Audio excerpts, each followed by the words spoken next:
Hollywood range concept తో అల్లు అర్జున్ హీరోగా అట్లీ రూపొందిస్తున్న ఈ సినిమా ఇప్పుడు గ్లోబల్ రేంజ్ లో ట్రెండ్ అవుతోంది.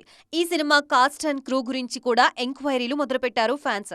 ముఖ్యంగా బన్నీతో జోడీ కట్టే బ్యూటీ ఎవరన్నది ఆసక్తికరంగా మారింది. AI-22 విషయంలో సీనియర్ బ్యూటీ సమంత పేరు గట్టిగా వినిపిస్తోంది. బన్నీతో పాటు అట్లీతోనూ శామ్ కి మంచి ర్యాపో ఉంది. ఈ ఇద్దరితో బ్లాక్ బస్టర్ సినిమాల్లో నటించారు సమంత. అందుకే ఈ క్రేజీ కాంబినేషన్ కోసం శామ్ పేరుని కన్సిడర్ చేసే ఛాన్సెస్ ఎక్కువగా కనిపిస్తున్నాయి. మరోవైపు రష్మిక పేరు కూడా గట్టిగా వినిపిస్తోంది. పుష్ప 2 లాంటి బ్లాక్ బస్టర్స్ తో బన్నీతో కలిసి నటించిన రష్మికకు నార్త్ మార్కెట్ లోనూ మంచి క్రేజ్ ఉంది. అందుకే AI-22 విషయంలో రష్మిక పేరు కూడా తెర మీదకు వస్తోంది. హాలీవుడ్ రేంజ్ ప్రాజెక్ట్ కాబట్టి బాలీవుడ్ బ్యూటీస్ పేర్లు కూడా పరిశీలిస్తున్నారన్న టాక్ ఉంది. అట్లీ రూపొందించిన బాలీవుడ్ మూవీ జవాన్ లో కీలక పాత్రలో కొద్దిసేపు తెర మీద కనిపించారు దీపికా పదుకొన్. ఇప్పుడు ఆమెనే బన్నీ మూవీ కోసం ఫుల్ లెంత్ రోల్ కి తీసుకునే ఛాన్స్ ఉందనేది మరో వర్షన్. మరి ఈ ఆప్షన్స్ లో అట్లీ, బన్నీ ఎవరి పేరు ఫైనల్ చేస్తారు? వీళ్ళు కాక ఇంకెవరినైనా ట్రై చేస్తారా?